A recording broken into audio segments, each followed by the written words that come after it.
iresaka isika mazava ho azy mety efa ampozonao ny famakafakana araka ny lalàna zany hoe analyse juridique zany fomba fijery zany hoe inona moa zany no azo edikevitra mikasika ny fanendrenany filohan'ny fitsarana avy malalam-panorenana na ny haute cour constitutionnelle vaovao Andriamatoa Jean-Éric Rakotoarisoa satria zany namoaka fanambarana ny teo anivon'ny HCC zany na ny haute cour constitutionnelle omaly fa dia tamin'ny fivoriana manokana audience privée izay nataon'izy réunion privée ngamba zany ny filazana azy izay nataon'izy ireo dia lany novidin'ny mpikambana hafa zany ho filohany izany fitsarana ambony misahana ny fanajana sy ny fampanajana lalam-panorenana izany Andriamatoa Jean-Éric Rakotoarisoa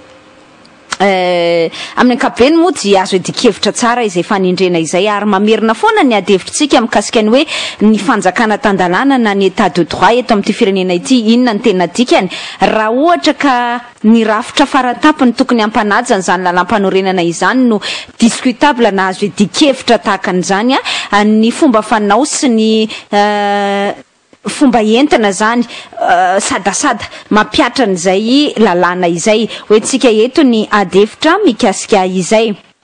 ary nivoaka ho fantatry ny be sy ny maro omaly fa dia Andriamatoa Jean-Éric Rakotoarisoa no filohan'ny fitsarana avy malalam-panorenana na ny haute cour constitutionnelle amin'ny endriny vaovao zay à juste titre osintsika amin'ny teny vahiny na hoe rariny loatra ny mahatonga ny gazety miteny hoe endrika vaovao acquis au régime zany hoe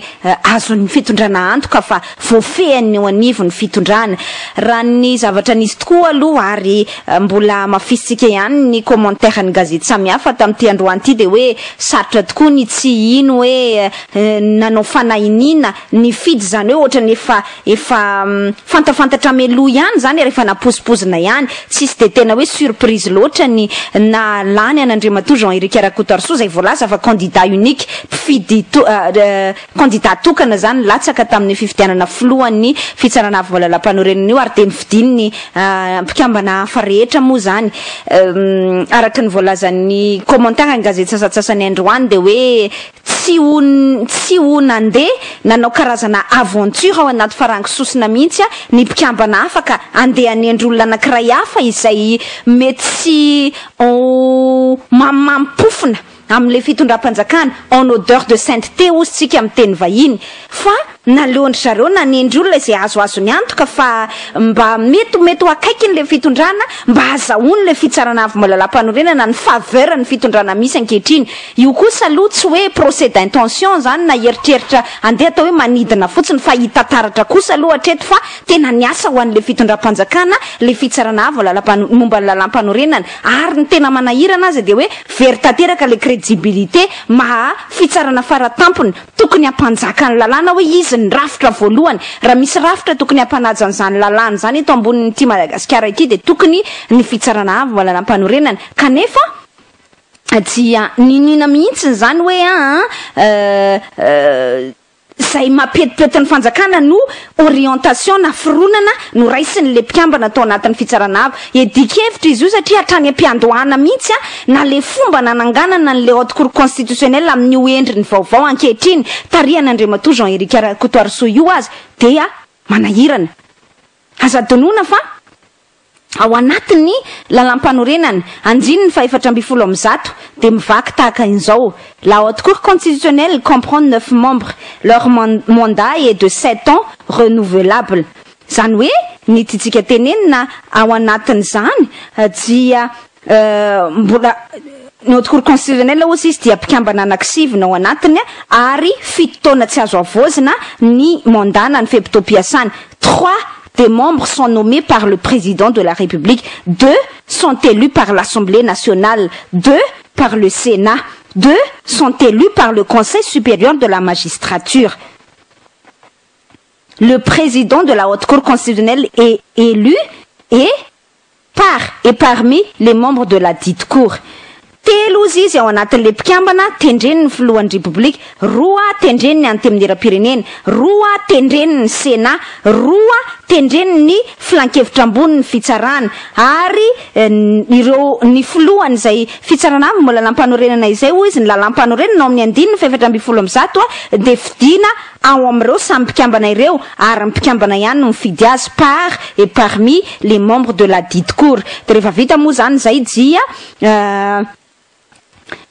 zao ny voalazan'ny lalàna mbola ao anatin'ny article 114 ihany alinéa farany ao anatin'ny article 114, cette élection ainsi que la désignation des autres membres sont constatées par décret du président de la République. Raha zay zavatra raha ny espriany zay andininy faefatra amby folo amby zato zay dia tsy misy mihitsy ao, ary tsy ahitanao irika anakely aza hoe azo atao manendry ny mpikambana ao anatin'ny fitsarana avy mbola lampandroelana tsy kelikely na amin'ny ampahany, zany hoe nomination partielle na hoe remplacement partiel fanoloana amin'ny ampahana an'izany mpikambana ao anatin'ny haute cour constitutionnelle izany. Ary zay efa natonga antsika nabeadevitra satria ny tena natonga an'io ange dia aza donoina satria ny tantara tsy mba fanadino, aza donoina fa mahatonga an'io fandikan-dalàna mitarazoka hatramin'izao io ange. Zany hoe nytiantsika tenenina dia hoe efa tafiditra ao anatina lojika na fandikan-dalàna le HCC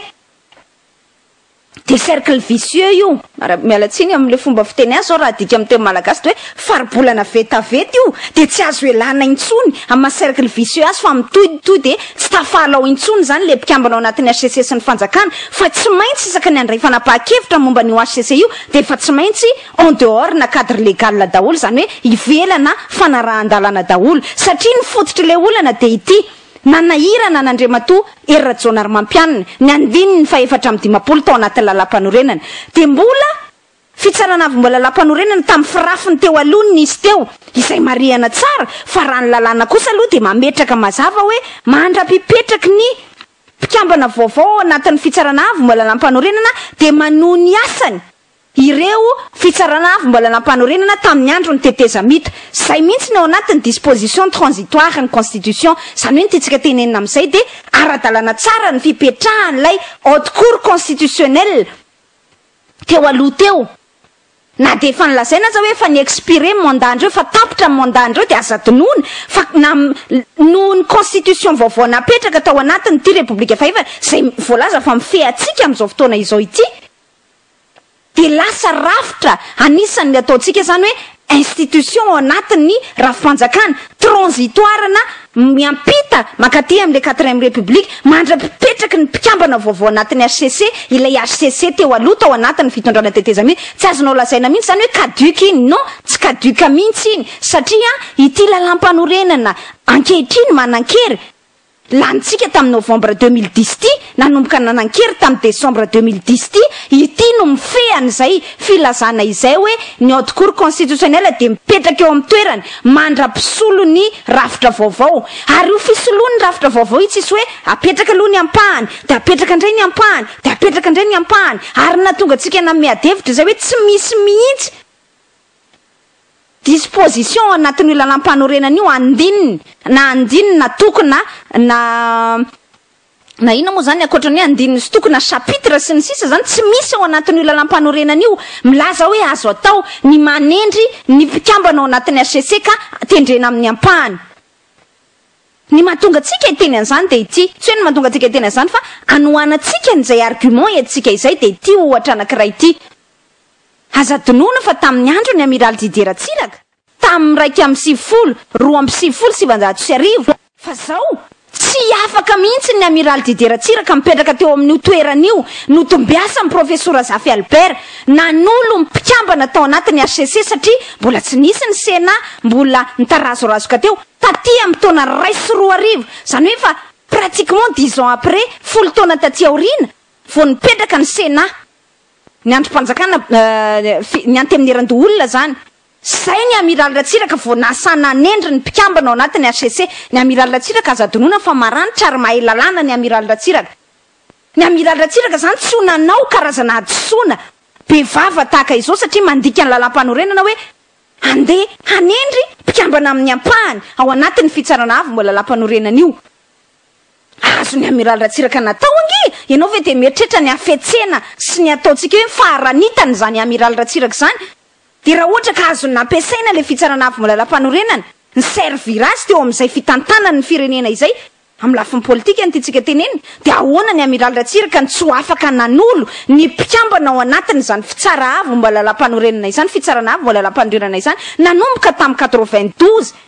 nisy ny fifanarana teny amin'ny panorama taty amin'ny ray sy roa arivo izy efa tafapetraka daholo ny androm-panjakana rehetra takiny lalàna fa manendry an'ireo solotena ao anatin'ny HCC zay ny amiral Ratsiraka vao nasa nanendry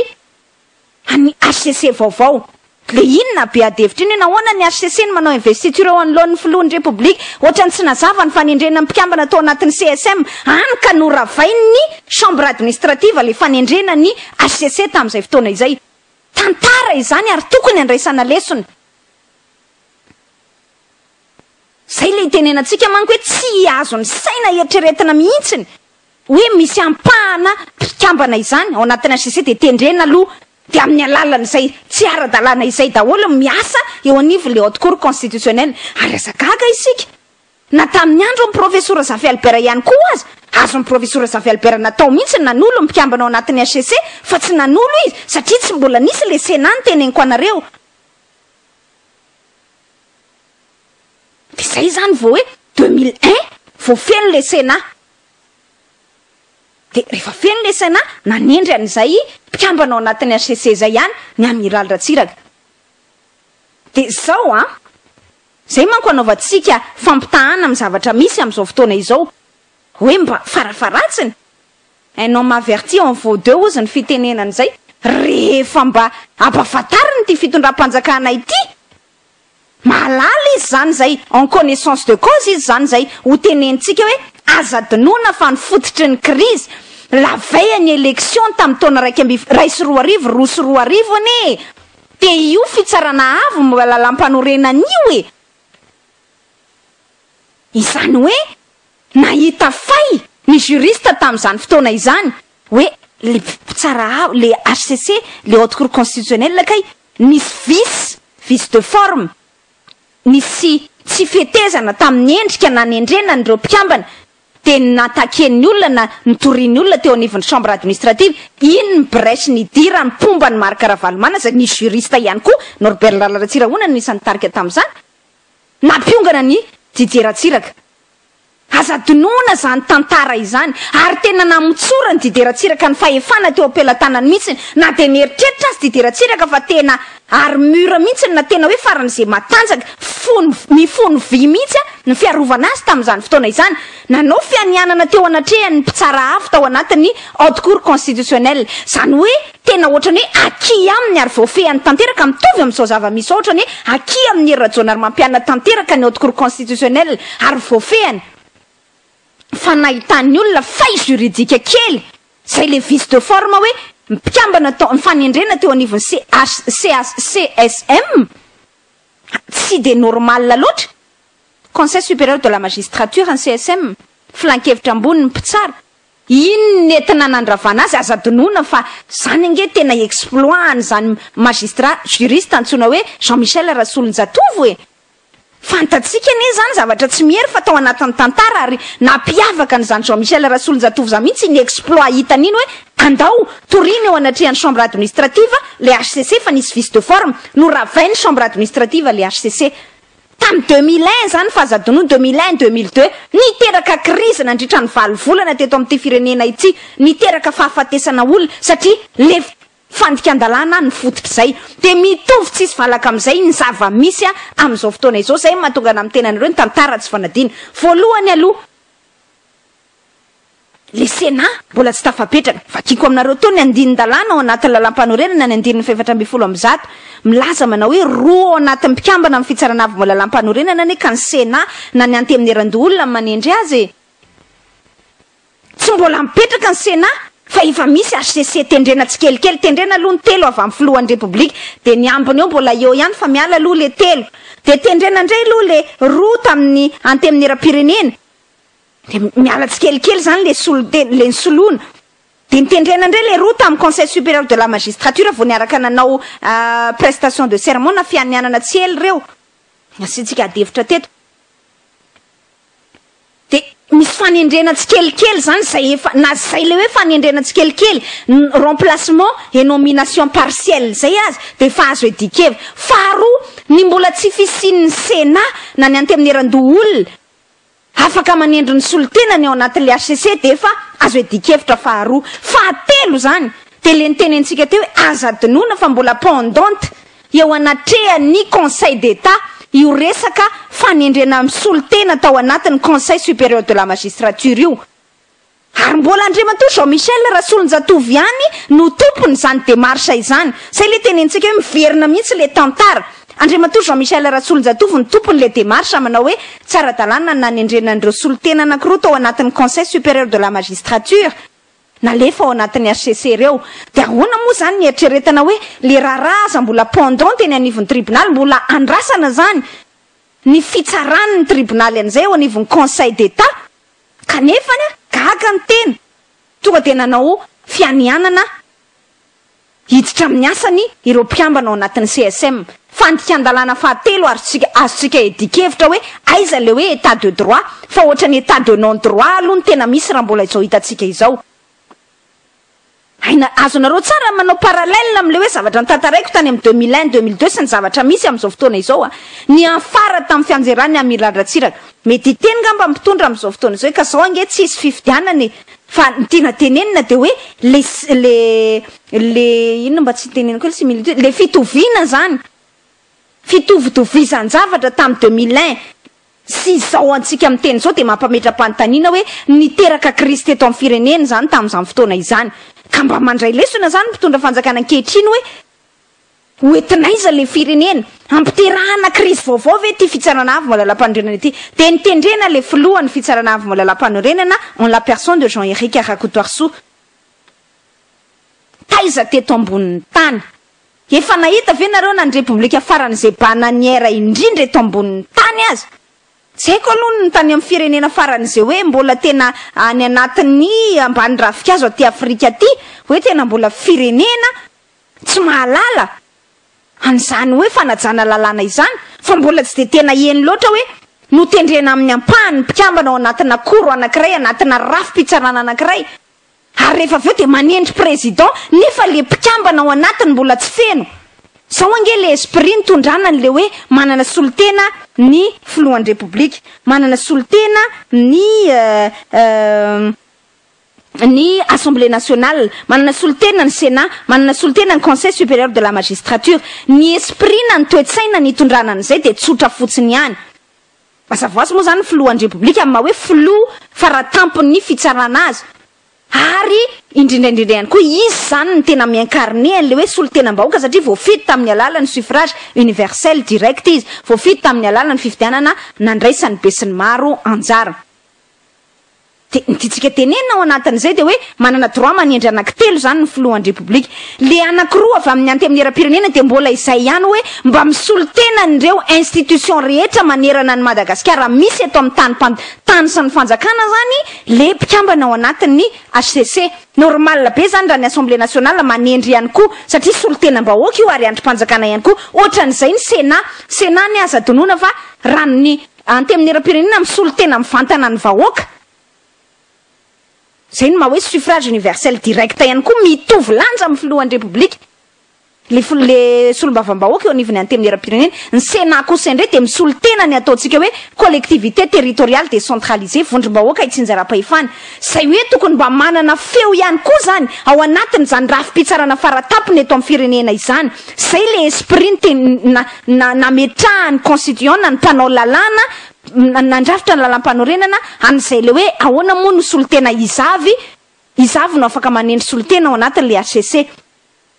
de mpitsara moa zany normal satria rafi-pitsarana io de normal ny filan-kevitra amboniny mpitsara raha manana solitena ao anatiny zany haute cour constitutionnelle izany ka nahoana kosa ary ny Sénat tsy mena droit zany hoe le collectivité territoriale décentralisée zany vondrom-bahoaka tsinjara-pahefana nahoana ny tsy mena zo anendry président ao anatin'ny HCC fa maninona ry zareo miprivena n'izany droit zany ka mga tsy afaka niandry ny fanendrenan'ny Sénat tsy afaka niandry ny fanendrenan'ny Sénat satria sadasada manantsoratra bakabaka le HCC tsy hitan'le fitondram-panjakana zay tena ifehezana azy raha efa tsy misy président zay acquis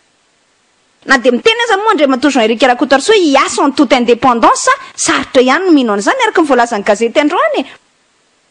sarotra ihany aloha ny ino hoe sady izy mitendreny ny filohan'ny repoblika mihitsiny sarotra ihany ny ino hoe de tsy tena de tsy anaraka zany fa mbo hoe anao indépendance fa tsy anaraka n'izay baiko ny fitondram-panjakana ohatran'ny mpitondra rehetra teo aloha ihany hoe tamin'ny andro ny HCC tamin'ny fitondrana tany aloha tany de zay manaraka amin'ny baiko n'le fanjakana foana le zay olona tendrena ao anivony zany fitsarana avy mbola lampaniorenana izany zao ary zany ny fanontaniana petratsika raha ohatra ka ny fidy any flou io ny HCC Andriamatoa Jean-Éric Rakotoarso tsy nomena zo zany le collectivité territoriale décentralisée zay soloany le Sénat tena ka le Sénat ndray manendry manana solotena tendrena ao anatin'le HCC tsy nomena zo mba hanendry an'le flou save ary rehefa voateny zany ny Sénat ndray rehefa tafapetraka zany ny Sénat vita ny fifidianana amin'ny ampahany zany hoe élection suffrage universel indirect zany na grands électeurs moa filazantsika azy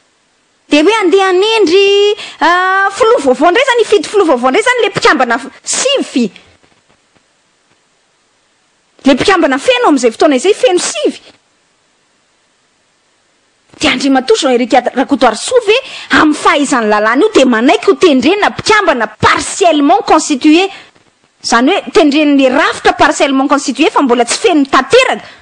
aiza ho aiza ao anatin'ny lalam-panorenana misy an'izany hoe enao président ny haute cour constitutionnelle de afaka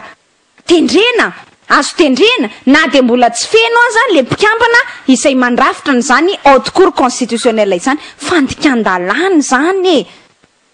manahirana be ny mieritreritra n'izany indrindratsika fa mivoisa midradradratra foana ny état de droit aiza le état de droit amin'izany état de non droit ny filazan'izany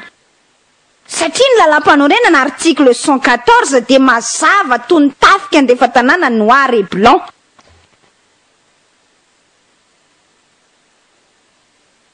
inona ny tiatsika tenenina ao anatin'izany ny tiatsika tenenina ao anatin'izany de hoe lasa cercle vicieux le izy araka ny teneniko anareo teo satria hatrany ampandohana ny fandikana lalàna de lasa mandika lalàna foana lasa mandika lalàna hatramin'ny voalohany ka hatramin'ny farany zany satria zay le natonga antsika nametraka ny ho adevitra io tamin'ny fotoan'androny raha ny lojika zany satria efa nanao an'izay fanendrena sadasada izay ny avy eo anivo ny fitondram-panjakana de maninona raha mandeha au bout de leur logique ary de inona moa zany tokony ho tendren'ny filohan'ny repoblika koa nge zany ny ray apahatelo ny sénateur zay anjarany eo anivon'le Sénat satria mbola tsy afaka mikarakara an'le fifidianana grands électeurs zany ho an'le sénateur de ny ray apahatelo ny satria 90 ny mpikambana moa zany de ny ray apahatelo zany 30 afaka tendren'ny filohan'ny repoblika de maninona raha tendrena le 30 de i 30 io manendry mpikambana ao anatin'ny HCC ko zaiko nareo tena tia manao an'io par partiel io ampahampahany io ary tsy mampanina nareo no mikipy maso mandika an'izany lalàna izany de mifantanina tsiko apetraka tsotra be ao anatin'izay de hoe ko maninona moa raha atao ihany ny lojika zany raha lojika nareo de ndreo koa ary andrema tsisy manakana anao ange Andriamatoa filohan'ny repoblika manendry an'le mpikambana ray apately ny eo anivon'ny sénateur eo anivon'ny Sénat na ny antemneran-doolony de reo ampahany reo ny nareo tsy inona ny ampahany afaka manendrika de io ampahany io na de tsy feno aza le 9 satria contesté nareo nge zany le droit an'le olona hanana ny solotenany sy anendry an'izany ifidy an'izany ho filohany zany hoe le droit an'le 60 hafa zany ao anatin'le Sénat na le antemneran-doolona contesté ny le fitondram-panjakana ka raha mienareo ihany moa zany mieritreritra hoe ny zay tendrenareo ihany légitime manina raha tendrena le telo ray apahatelo ny eo anivon'ny Sénat tokoa de io ray apahatelo ny ndray nasainareo manendry an'le inona moa izy teo filohany manendry an'lay solotenany ao anatin'ny Sénat na ny antemneran-doolona de ireo solotenany ao anatin'ny Sénat reo ndray ao anatin'ny HCC mba miaraka manendry an'le président ny HCC azo natao nge zany fa zay le tsy mahalojika an'le fitondram-panjakana raha lojika zany izy ka hoe normal satria zay manko tadidiko tsara le argument nentin-dramatoa ministre ny fitsarana no elina hamanantena soa de zao le niteneny hoe tsisy lalàna nge ozy miteny hoe tsy azo tendrena amin'ny ampahana hoe tsy afaka miasa aloha raha tsy feno ny mpikambana ao anatiny haute cour de justice zany hoe raisiny zareo jurisprudence mihitsy zany le zavatra illégal tsy ara-dalàna raha ohatra ka efa andeha amin'izay lojikana inona moa fanendrena amin'ny ampahana zay nareo ko raha mety moa le izy maninona tsy natao le Sénat de ataovy le haute cour de justice de raha tsika rehetra mahita sy hitan'izao tontolo zao hoe zany le fahasahin'i Madagasikara vive Madagasikara fa zany ny azy ny état de droit hoe tsisy an'izany ao anaty lalam-panorena de zay zany le hoe satria tsisy an'izany ao anaty lalam-panorena de azo atao kizary miteny fa azo atao le izy ary izy miteny fa tsy azo atao fa ny texte aloha de mazava be ao amin'ny 9:7 les membres ozy dikan'izay mi-sous-entendre zany hoe le mpikambana feno rehetra fa tsisy hoe les membres en partie tsisy an'izany ao ary efa miteny foana tsika hoe ny lalam-panorenana io dia interprétation au sens strict zany hoe stricto sensu ozy tsika miteny amin'ny expression juridique zany fomba fiteny araky ny lalàna stricto sensu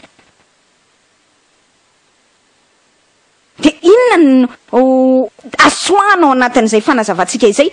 rehefa tsy azonao hitarina arak'izay mapetipety anao io lalam-panorenana io de mazava be zany fa miteny izy ato hoe telo tendren'ny mpikambana ao anatin'ny président de la république tendren'ny président de la république amin'ny mandrom-panjakana roa ny antemneran-dolona roa ny Sénat roa ny conseil supérieur de la magistrature zay nahatonga le disposition transitoire hoe raha mbola tsy mipetraka ny mpikambana rehetra eo anivony antemneram-pirenena de mijanona amin'ny toerany aloha azafady antemneram-pirenena eo anivony haute cour constitutionnelle de mijanona amin'ny toerany aloha ny androm-panjakana izay efa misy article 166 jusqu'à la mise en place progressive des institutions prévues par la présente constitution, les institutions et les organes prévus pour la période de la transition continuent d'exercer leurs fonctions. Zanouira na le haute cour constitutionnelle teo aloha nitariany Jean-Michel Rajonarivony azy no mbola nipetraka teo de tsisy afaka nilaza mihitsy hoe nandika lalàna ary tsisy afaka nilaza hoe mi-expiré ny mandany satria io article 166 ny constitution disposition transitoire io nefa mifehy amin'izany mandra-pipetraka ny rafitra rehetra androm-panjakana rehetra voalaza ny ty lalam-panorenana ity ozy de mitohy miasa continuer d'exercer leurs fonctions ireo institutions s'organes prévues pour la période de la transition io haute cour constitutionnelle io aza donona fa na de efa lany mondazy io no avozina tamin'ny alalan'ilay loi organique nandaminana organisation de la période transitoire nametrahana ny haute autorité de la transition tamin'ny volana marsa taona 2024 zany hoe ara-dalàna tsara zany le HCC mipetraka teo aloha ary iverenatsika ny amin'ilay fampitahanana ataoko tany aloha na de efa tokony tany amin'ny 92 nanaovana ny convention de panorama zany tokony mipetraka ny haute cour constitutionnelle arak'ilay prévu ary taty amin'ny 98 nametraka ny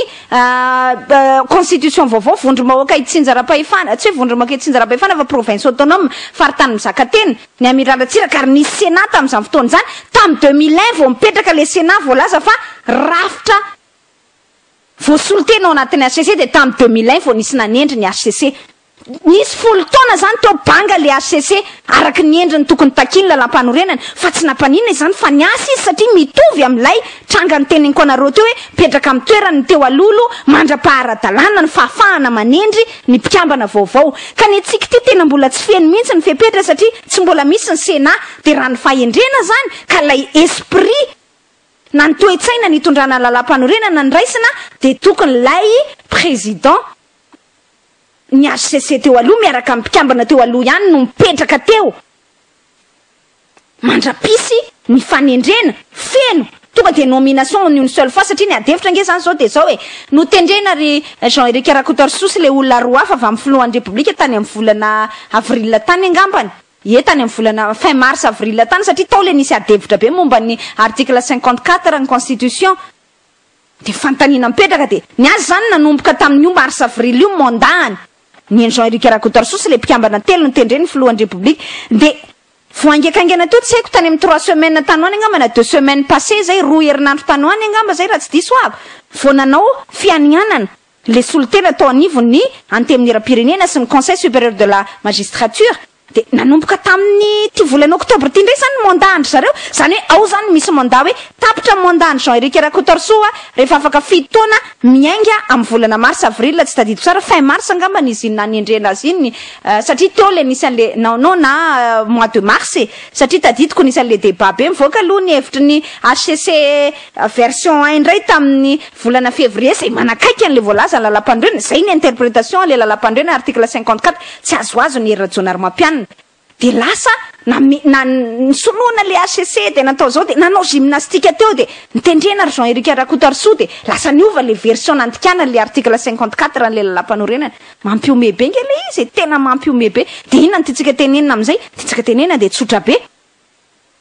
noho izay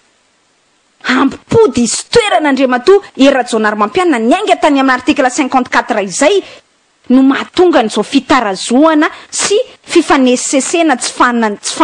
fanajana lalàna izao zany hoe mbola voaporofy ihany no fitenitsika hoe io article 54 tsy ajain'io fototra olana goavana be maro eto amin'ny firenena io ary io ny tena mbola tsy matafarina atsika tra resaka daholo ny ambiny fa isika tsy nanaja lalàna tra ny ampiandohana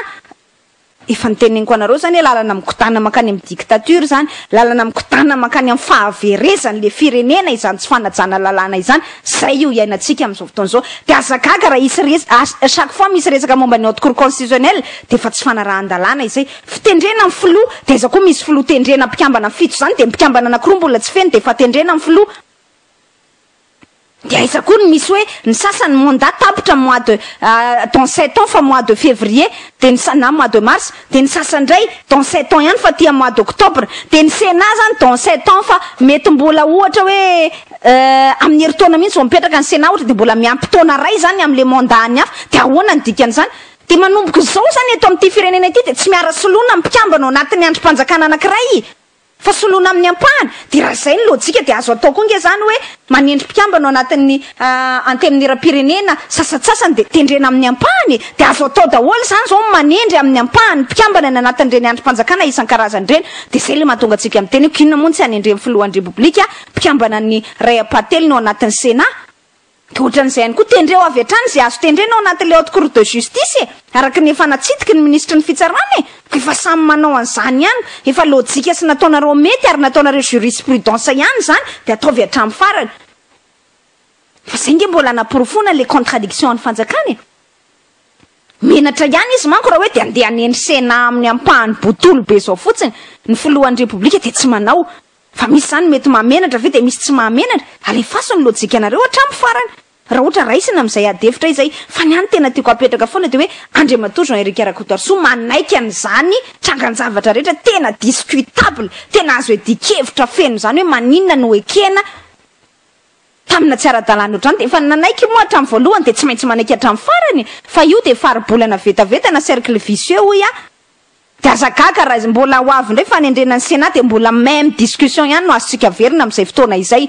satria le Sénat zany zao rehefa manendry ny solotenana anankiroa ao tsy mba manana droit izy zany anendry ifidiny filohany fa le filoha efa tafapetraka tany aloha de avy eo amin'izay zany mandeha amin'izay mandeha fotoana de le solitena tao anaty le solitenany Sénat zany solitenany anteminiran-doha olona zany voatendry ao anatin'ny haute cour constitutionnelle tsy mitovy fiafarany mandat amin'le hafa reo mampimengy zany mbola tsy hita teto ambonin'ny tany ao zany raha tsy taty Madagasikara fa tsika ao champion ny famoronan-javatra io ary tsika milaza fa tsika ny tena mahay zany de tsika manao trangan-javatra takan'izany fa raha mba misy afaka mame ohatra hoe efa jurisprudence tany amin'ny firenen-kafa zany raha lalatena fa ianao tsy mahay de raisiko atanan-droa fa ohatrany mbola tsy nahita trangan-javatra takan'izany ka zay no mahatonga atsika mametraka an'izay adevitra izay